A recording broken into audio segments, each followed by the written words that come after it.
Devakottai chairman மாணிக்க வாசக நடுநிலைப்பள்ளி 6ஆம் வகுப்பு படிக்கிறேன். நான் படிச்சிருந்த கதை பேர் புத்திசாலி விவசாயி. அதில் ஒரு விவசாயி இருப்பாராம். அவர் அவரோட அந்த நாட்டோட அரசரை பார்க்க போவாராம். வெளியில் போகிறதுக்காண்டி அவர் ரெண்டு கோழி எடுத்துகிட்டு போவாராம். அதில் நீ என்ன கொண்டு வந்திருக்க அப்படின்னு அந்த அரசர் கேட்பாராம். அதுக்கு அவன் சொல்லுவானா, நான் 2 கோழி கொண்டு வந்திருக்கேன் அப்படின்னு சொல்லுவாராம். அப்போ இந்த அரசர் சொல்லுவாராம், எங்கள் 6 பேருக்கு அது பங்கு போட்டு கொடு அப்படின்னு சொல்லுவாராம். அதில் ஒரு அரசர், ஒரு ராணி, அதுக்கப்புறம் உங்களுடைய 2 மகன்கள், அப்புறம் 2 மகள்கள் அப்படின்னு 6 பேர் இருப்பாங்களாம். அதில் நான் 2 கோழி தான் கொண்டு வந்திருக்கேன் அப்படின்னு சொல்லுவாராம். சரி, நீ அதை வச்சு பங்கு போட்டு கொடு அப்படின்னு சொல்லுவாராம் அந்த அரசர். அதுக்கு அவன் அந்த கோழியோட 2 ரெக்கைகளையும் அந்த 2 மகன்களுக்கும் கொடுப்பாங்களாம். அதில் நீங்கள் ஏன் எனக்கு ரெக்கைகளை கொடுக்குறீங்க அப்படின்னு அவங்க கேட்பாங்களாம். அப்போல அவர் சொல்லுவாராம், உங்கள் அப்பாவுக்கு அப்புறம் நீங்கள் தான் அந்த நாட்டை பாதுகாக்க போகிறீங்க. நீங்கள் பறக்கிற மாதிரி இந்த நாட்டை நல்லா பார்த்துக்கணும். அப்படிங்கிறதுக்காக தான் நான் உங்களுக்கு அந்த ரெக்கைகளை கொடுத்தேன் அப்படின்னு சொல்லுவாராம். கையில் 2 பெண்களுக்கும் கொடுப்பாங்களாம். அது அந்த கோழியோட உடலை அந்த 2 பெண்களுக்கு ஒன்று ஒன்றா கொடுப்பாரு. எங்களுக்கு மட்டும் ஏன் உடலை கொடுக்குறீங்க அப்படின்னு கேட்பாங்களாம். நீங்கள் வேலு நாச்சியார் மாதிரி நல்லா பலசாலியாக இருக்கணும்.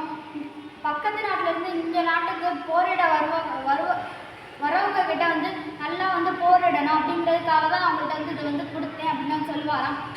ராஜாவுக்கும் ராணிக்கும் நீங்கள் என்ன வச்சுருக்கீங்க அப்படின்னு கேட்பாராம்.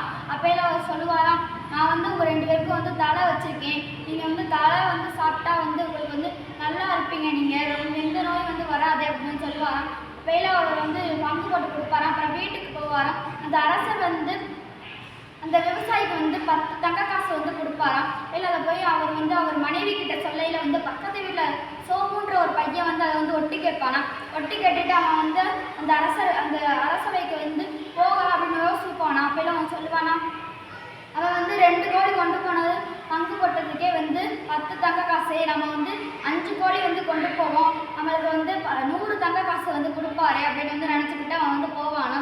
இங்கிட்ட ராமு பஸ்ஸில் வேற ஊருக்கு போவதற்காண்டி அந்த அரசவையை கடந்து போவானா. சோமு அரசவைக்கு போவானா. இந்த அரசர் சொல்லுவாரா, எனக்காக நீ என்ன கொண்டு வந்திருக்க அப்படின்னு கேட்பாரா. அதுக்கு அவன் சொல்லுவானா, நான் 5 கோழி கொண்டு வந்திருக்கேன் அப்படின்னு சொல்லுவாராம். அரசர் சொல்லுவாரா, நாங்கள் 6 பேர் இருக்கோமே, எங்களுக்கு நீ பங்கு போட்டு கொடு அப்படின்னு சொல்லுவாராம். அதுக்கு அந்த விவசாயி சொல்லுவானா, நான் பங்கு போட்டு கொடுக்குறேன், ஆனால் எனக்கு எப்படி பங்கு போடுறதுன்னு தெரியலையே அப்படின்னு சொல்லுவாராம். பக்கத்தில் ராமு போவாராம். அப்புறம் கூப்பிடுவாராம் அரசர், இதை எங்களுக்கு பங்கு போட்டு கொடு, நாங்கள் 6 பேர் இருக்கோம், இங்கே 5 கோழி தான் இருக்குது அப்படின்னு சொல்லுவாராம்.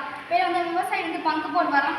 போன மாட்டி கொடுத்த மாதிரி ரெக்கையை அந்த 2 கோழியோட ரெக்கையை 2 ஆண்களுக்கு கொடுத்துட்டு 2 உடலை பெண்களுக்கு கொடுப்பாராம். அப்புறம் அந்த 2 கோழியோட தலையை பிடிச்சு அந்த அரசருக்கும் அந்த ராணிக்கும் கொடுப்பாராம். பேர் அந்த அரசர் சொல்லுவாராம், நீ போன வாட்டி எங்களுக்கு நல்லா பங்கு போட்டு கொடுத்துட்ட, இந்த பாட்டியும் நல்லா பங்கு போட்டு கொடுத்துட்ட அப்படின்னு சொல்லுவாராம். இதில் அந்த 2 கோழியை மட்டும் அவர் பங்கு போட்டு கொடுத்துட்டு மிச்சம் 3 கோழியை அவர் எடுத்துப்பாராம். நீ சரியாக போட்ட அப்படின்னு அரசர் சொல்லிட்டு அவருக்கு 100க்கு 500 தங்க காசு கொடுப்பாராம்.